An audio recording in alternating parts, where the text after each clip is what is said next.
March 25 വിശുദ്ധ ഡിസ്മസ്. ഈശോയോടൊപ്പം കുരിശിൽ കിടന്ന അനുതപിച്ച നല്ല കള്ളൻ.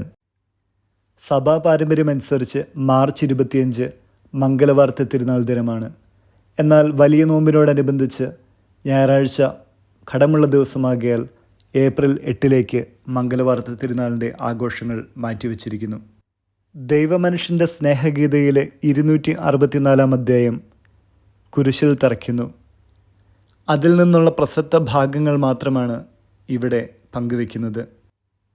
4 കരുത്തന്മാർ കാഴ്ചയ്ക്ക് യഹൂദരാണെന്ന് തോന്നുന്നു. ചമ്മട്ടിയടി നടത്തിയ ഇനത്തിൽപ്പെട്ടവർ ഒരു വഴിയിൽ നിന്ന് ചാടി ക്രൂശിക്കുവാനുള്ള സ്ഥലത്തെത്തി. അവർ ധരിച്ചിരിക്കുന്നത് കൈയില്ലാത്ത ഇറക്കം കുറഞ്ഞ അങ്കിയാണ്. കയ്യിൽ ആണികളും കൊട്ടുവടിയും കയറുമുണ്ട്. അവ കുറ്റവാളികളെ കാണിച്ചുകൊണ്ട് അവരെ നിന്ദിക്കുന്നു. ജനത്തിന് ക്രൂരതയുടെ ആവേശമായി. ശതാധിപൻ ഈശോയ്ക്ക് പാനീയമുള്ള ജഗ് കൊടുത്തു. അതിലുള്ളത് മീറ കലർത്തിയ വീഞ്ഞാണ്. അത് കുടിച്ചാൽ വേദന അറിയുകയില്ല. ഈശോ അത് നിരസിച്ചു. എന്നാൽ കവർച്ചക്കാർ 2 പേരും അത് നന്നായി കുടിച്ചു. കുറ്റവാളികളോട് വസ്ത്രങ്ങൾ അഴിച്ചു മാറ്റുവാൻ ആവശ്യപ്പെട്ടു. യാതൊരു ലജ്ജയും കൂടാതെ കവർച്ചക്കാർ അത് ചെയ്തു. തന്നെയുമല്ല, ജനക്കൂട്ടത്തെ നോക്കി അസഭ്യമായ ചേഷ്ടകൾ കാണിക്കുകയും ചെയ്യുന്നു. ആരാച്ചാര്യന്മാർ കുറ്റവാളികൾക്ക് 3 കീറത്തുണികൾ വെച്ച് നീട്ടുന്നു, നഗ്നത മറയ്ക്കുവാൻ. കവർച്ചക്കാർ ഏറ്റവും കഠിനമായ ശാപവാക്കുകൾ ഉച്ചരിച്ചുകൊണ്ട് അവ സ്വീകരിക്കുന്നു. ഈശോ ശരീരത്തിലെ മുറിവുകളിൽ തുണി പറ്റിപ്പിടിച്ചിരിക്കുന്നതിനാൽ സാവകാശത്തിലാണ് വസ്ത്രമൂരുന്നത്. കീറത്തുണി ഈശോ നിരസിച്ചു. ചമ്മട്ടിയടിയുടെ സമയത്ത് ധരിച്ചിരുന്ന ഉൾവസ്ത്രം മാറ്റേണ്ട എന്നായിരിക്കണം ഈശോ ചിന്തിച്ചത്.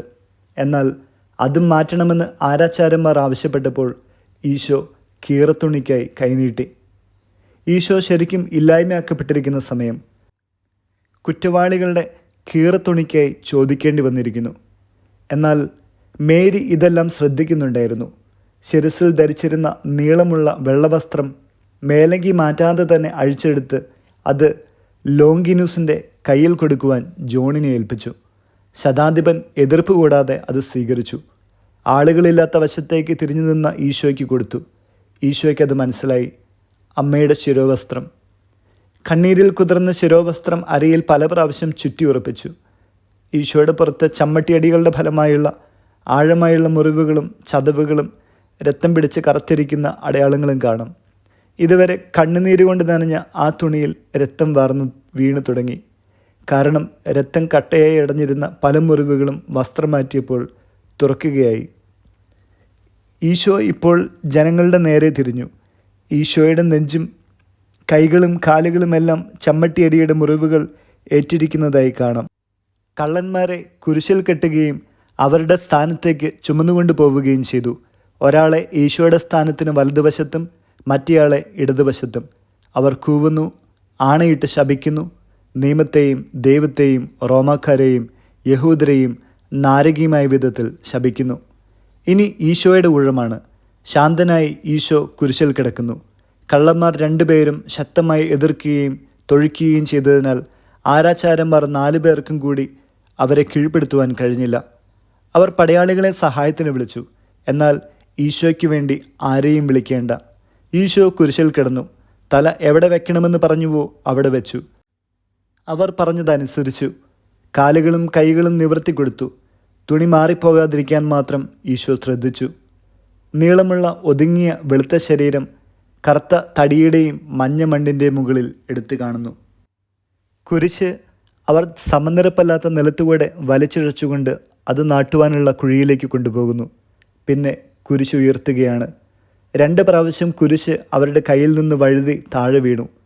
ഈ വീഴ്ചകൾ എത്ര കഠോരമായ വേദനകളാണ് ഈശോയ്ക്ക് വരുത്തിയത്. കുരിശ് അതിനുള്ള കുഴിയിലേക്ക് വീഴിക്കുന്ന സമയത്ത് നാനാവശങ്ങളിലേക്കും ചരിയുകയും ആടുകയും ചെയ്യുന്നു. ആണികളാൽ ബന്ധിക്കപ്പെട്ട ശരീരം ഇളകുവാൻ ഇടയാവുകയും വേദന വളരെ ശക്തിപ്പെടുകയും ചെയ്യുന്നുണ്ട്. ശരീരത്തിൻ്റെ ഭാരം മുഴുവനും 3 ആണികളിന്മേലാണ് തൂങ്ങുകയും ആടുകയും ചെയ്യുന്നത്. ആണിപ്പഴുതുകൾ വലുതാകുന്നു. പ്രത്യേകിച്ച് ഇടത് കൈയുടെയും കാലുകളുടെയും പഴുതുകൾ വലുതാകുന്നു. കാലിൽ നിന്ന് രക്തം തള്ളവിരൽ വഴി കുരിശിൻ്റെ അടിയിലേക്കും അതിൽ നിന്ന് മണ്ണിലേക്കും ഒലിച്ചു ചാടുന്നു. കരങ്ങളിലെ മുറിവുകളുടെ രക്തം മുൻകൈയിലൂടെ കക്ഷം വരെ ഒഴുകിയ ശേഷം ഉടലിലൂടെ അരക്കെട്ട് വരെ ഒലിക്കുകയും ചെയ്യുന്നു. കുരിശൊലിയുമ്പോൾ മുൾമുടി മുന്നോട്ട് വീണ് നെറ്റിയും നിഷ്കരണം ഉരയിക്കുന്നു. അവസാനം കുരിശ് നിലത്തുറപ്പിച്ചു. ഇനി തൂങ്ങിക്കിടക്കുമ്പോഴുള്ള വേദനയാണ്. ഈശോ നിശബ്ദനാണ്. ജനക്കൂട്ടം ആരവം മുഴക്കുന്നു. പൈശാചികമായ വിദ്വേഷം നിറഞ്ഞ വാക്കുകൾ വിളിച്ചു പറയുന്നു. ലോങ്കിനൂസ് എല്ലാം ജിജ്ഞാസയോടെയും താല്പര്യത്തോടും കൂടെ നിരീക്ഷിക്കുന്നു. അയാൾ ക്രൂശിതരെ താരതമ്യം ചെയ്യുകയും മനസ്സിൽ തീരുമാനങ്ങൾ എടുക്കുകയും ചെയ്യുന്നു. നിരീക്ഷിക്കുകയും പഠിക്കുകയും ചെയ്യുന്നു. അയാളുടെ ഈ നോട്ടത്തിൽ അയാൾ മേരിയെ കണ്ടു. താഴ്ന്നുകൊണ്ട് വേദന നിറഞ്ഞ മുഖത്തോടെ കുരിശിൽ തൂങ്ങിക്കിടക്കുന്ന മകനെ നോക്കുന്നു. ചിട്ടിയിടുന്ന പടയാളികളിൽ ഒരുവനെ വിളിച്ച് അയാളോട് പറയുന്നു, അമ്മയ്ക്ക് അമ്മയുടെ കൂടെയുള്ള മകനുമായി മുകളിലേക്ക് വരണമെന്ന് ആഗ്രഹമുണ്ടെങ്കിൽ വന്നുകൊള്ളട്ടെ. അവർക്കകമ്പടിയായി നീ പോയി സഹായിക്കുക. മകനെന്ന് മറ്റുള്ളവർ കരുതുന്ന യോഹന്നാനുമായി മേരി മുകളിലേക്ക് കയറി. പടയാളികളുടെ വലയം കടന്ന് കുരിശിൻ ചുവട്ടിലേക്ക് വന്നു. ഈശോയ്ക്കും അമ്മയ്ക്കും പരസ്പരം കാണത്തക്ക വിധം അല്പം അകലെ നിന്നു. അത് കണ്ടയുടൻ ജനക്കൂട്ടം അമ്മയെ അസഭ്യം പറയുന്നു. ഈശോയെ ആശ്വസിപ്പിക്കാൻ അവൾ ശ്രമിക്കുന്നു. നിലയ്ക്കാത്ത കണ്ണുനീർ പ്രവാഹം തുടച്ചു നീക്കിക്കൊണ്ട് പുഞ്ചിരി വരുത്തുവാൻ ശ്രമിക്കുന്നു. ഇടതുവശത്തെ കള്ളൻ ജനങ്ങൾ വിളിച്ചു കൂവിയതെല്ലാം സംഗ്രഹിച്ച് ആവർത്തിക്കുന്നു. നീ നിന്നെ തന്നെ രക്ഷിക്കുക. ജനങ്ങൾ നിന്നെ വിശ്വസിക്കണമെങ്കിൽ ഞങ്ങളെയും രക്ഷിക്കുക. നീ ക്രിസ്തുവാണോ? നിനക്ക് ഭ്രാന്താണ്. അവൻ ദൈവത്തെയും ദുഷിക്കുന്നു. ദൈവമില്ലെന്ന് പറയുന്നു. വലതുവശത്തുള്ള കള്ളൻ്റെ പാദങ്ങൾക്കടുത്താണ് മേരി നിൽക്കുന്നത്. അയാൾ ഈശോയെ നോക്കുന്നതിനേക്കാൾ കൂടുതൽ മേരിയെ നോക്കുന്നു. കുറേ സമയം എൻ്റെ അമ്മ എന്ന് പിറുപിറുത്തുകൊണ്ട് കണ്ണുനീർ പൊഴിച്ചു. അവൻ ഇടതുവശത്തെ കള്ളനോട് പറഞ്ഞു, നീ സംസാരം നിർത്തുക. ഇപ്പോൾ പോലും നിനക്ക് ദൈവത്തെ ഭയമില്ലേ? നല്ലവനായിരിക്കെ നീ എന്തുകൊണ്ടാണ് അധിക്ഷേപിക്കുന്നത്? അവൻ്റെ പീഡനങ്ങൾ നമ്മുടേതിനേക്കാൾ വലുതാണ്. എന്നാൽ അവൻ ഒരു തെറ്റും ചെയ്തിട്ടില്ല.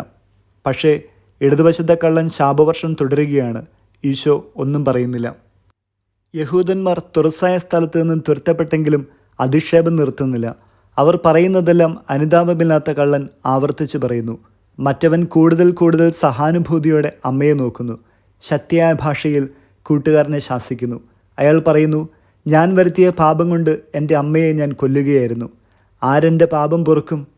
അമ്മേ, മരിക്കുന്ന നിൻ്റെ മകൻ്റെ പേരിൽ എനിക്ക് വേണ്ടി പ്രാർത്ഥിക്കണമേ. അമ്മ ഒരു നിമിഷം അവളുടെ പീഡിതമായ മുഖമുയർത്തി അവനെ നോക്കി. അവൾ അവനെ കാരുണ്യവും ശാന്തതയും നിറഞ്ഞു നിൽക്കുന്ന നോട്ടത്താൽ തലോടുന്നതുപോലെ തോന്നുന്നു. അവൻ്റെ അമ്മയെയും പരിശുദ്ധ അമ്മയെയും ഓർമ്മിച്ച് അനുതാപത്താൽ ദീസ്മ എന്ന അവൻ ഉച്ചത്തിൽ കരയുകയാണ്. ജനം അതിനും അധിക്ഷേപം ചൊരിയുകയാണ്. ഈശോ ആദ്യമായി സംസാരിക്കുന്നു. പിതാവേ, ഇവരോട് ക്ഷമിക്കണമേ, കാരണം ഇവർ ചെയ്യുന്നതെന്തെന്ന് ഇവർക്കറിഞ്ഞുകൂടാ. ഈ പ്രാർത്ഥന ദീസ്മയുടെ ഭയമെല്ലാം മാറ്റി. അവൻ ക്രിസ്തുവിനെ നോക്കുവാൻ ധൈര്യപ്പെട്ടു. അയാൾ ഈശോയോട് പറയുന്നു, കർത്താവേ, നീ നിൻ്റെ രാജ്യത്തിലായിരിക്കുമ്പോൾ എന്നെയും ഓർക്കണമേ. ഞാൻ സഹിക്കണമെന്നത് നീതിയാണ്. എന്നാൽ ഈ ജീവിതം കഴിയുമ്പോൾ എനിക്ക് കരുണയും സമാധാനവും നൽകണമേ. ഒരിക്കൽ ഞാൻ നിൻ്റെ പ്രസംഗം കേട്ടു. എങ്കിലും ബുദ്ധികെട്ടവനായ ഞാൻ അത് തള്ളിക്കളഞ്ഞു. ഇപ്പോൾ അതോർത്ത് ഞാൻ ദുഃഖിക്കുന്നു. നീ അത്യുന്നതൻ്റെ പുത്രനാണ്. നിൻ്റെ ശക്തിയിൽ ഞാൻ വിശ്വസിക്കുന്നു. ക്രിസ്തുവേ, നിൻ്റെ അമ്മയുടെ നാമത്തിലും പരമപരിശുദ്ധനായ നിൻ്റെ പിതാവിൻ്റെ നാമത്തിലും എന്നോട് പൊറുക്കണമേ. ഈശോ തിരിഞ്ഞ് വലിയ സഹതാപത്തോടെ അയാളെ നോക്കുന്നു. അധരങ്ങൾ കൊണ്ട് മനോഹരമായി പുഞ്ചിരി തൂകുന്നു. അനന്തരം പറയുന്നു, ഞാൻ നിന്നോട് പറയുന്നു, നീ ഇന്ന് എന്നോടുകൂടെ പറുദീസയിലായിരിക്കും. അനുതപിച്ച കള്ളൻ ശാന്തനായി. അവൻ ഇങ്ങനെ ആവർത്തിച്ചു പറയുന്നു, യഹൂദരുടെ രാജാവായ നസ്രായക്കാരൻ ഈശോയെ, എൻ്റെ മേൽ കരുണയായിരിക്കണമേ. ഈശോയെ, യഹൂദരുടെ രാജാവേ, നിൻ്റെ ദൈവത്തിൽ ഞാൻ വിശ്വസിക്കുന്നു. ഈശോ മരിച്ചു. എങ്ങും അന്ധകാരമായിരുന്നു. ഗമാലിയേൽ കുരിശിൻ ചുവട്ടിലേക്ക് വന്നു. നീയാണ് മോചകൻ. അതിനാൽ എൻ്റെ പാവപ്പെട്ട ഹൃദയത്തിലേക്ക് വന്ന് എനിക്ക് വിടുതൽ തരിക. അയാൾ ഏറ്റു പറഞ്ഞു. ചടങ്ങുകളിൽ, അനുഷ്ഠാനങ്ങളിൽ അത് കുടുങ്ങിക്കിടക്കുന്നു. യെശയ്യാ പറയുന്നുണ്ട്, അവൻ പാപികൾക്ക് വേണ്ടി വില കൊടുത്തു, അനേകരുടെ പാപങ്ങൾ ഏറ്റെടുത്തു. എൻ്റേതുകൂടെയും ഓ നസ്രായനായ ഈശോയെ. അയാൾ എഴുന്നേറ്റ് നിന്ന് കുരിശിലേക്ക് നോക്കുന്നു. പ്രകാശം കൂടി വരുന്നു. കുരിശ് വ്യക്തമായി കാണാറായി. അയാൾ കൂനി നശിച്ചതുപോലെ പോകുന്നു. നിക്കോദേമോസും ജോസഫും തിരിച്ചു വന്നു. ലോങ്കിനൂസ് അയച്ച കുതിരക്കാരനും തിരിച്ചു വന്നു. കവർച്ചക്കാരെ ഗദ കൊണ്ടടിച്ച് കൊല്ലണമെന്നും ഈശോയുടെ ദേഹം വിട്ടുകൊടുക്കണമെന്നും കൽപ്പന കിട്ടി. ആരാച്ചാരന്മാർ അത് നിർവഹിക്കുന്നു. അവരെ നെഞ്ചിലും കാൽമുട്ടുകളിലും പ്രഹരിച്ചു. ദീസ്മ, വലതുവശത്തെ കള്ളൻ യാതൊരു പ്രതിഷേധവും കാണിച്ചില്ല. ഈശോയുടെ നാമം അയാളുടെ അധരങ്ങളിലുണ്ടായിരുന്നു. മരണവേദനയിൽ ആ നാമോച്ചാരണം മുറിഞ്ഞുപോയി. മറ്റേ കള്ളൻ ഹീനമായ ശാപവാക്കുകൾ ഉച്ചരിച്ചുകൊണ്ട് മരിച്ചു. വചനം സങ്കീർത്തനങ്ങൾ 27:4. ഒരു കാര്യം ഞാൻ കർത്താവിനോട് അപേക്ഷിക്കുന്നു, ഒരു കാര്യം മാത്രം ഞാൻ തേടുന്നു, കർത്താവിൻ്റെ മാധുര്യം ആസ്വദിക്കുവാനും കർത്താവിൻ്റെ ആലയത്തിൽ അവിടുത്തെ ഹിതം ആരായാനും വേണ്ടി ജീവിതകാലം മുഴുവൻ അവിടുത്തെ ആലയത്തിൽ വസിക്കാൻ തന്നെ.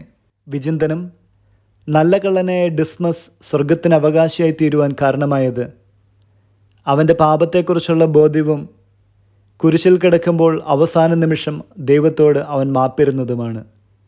നമ്മുടെ മുന്നിൽ ഇനിയും കുമ്പസാരത്തിനും അനുതാപത്തിനും ക്ഷമ പറയുവാനുമൊക്കെ ഇനിയും സമയമുണ്ടോ എന്ന് അറിഞ്ഞുകൂടാ. ഇപ്പോൾ തന്നെ അനുതപിക്കാം, ദൈവത്തോട് അനുരഞ്ജനപ്പെടാം.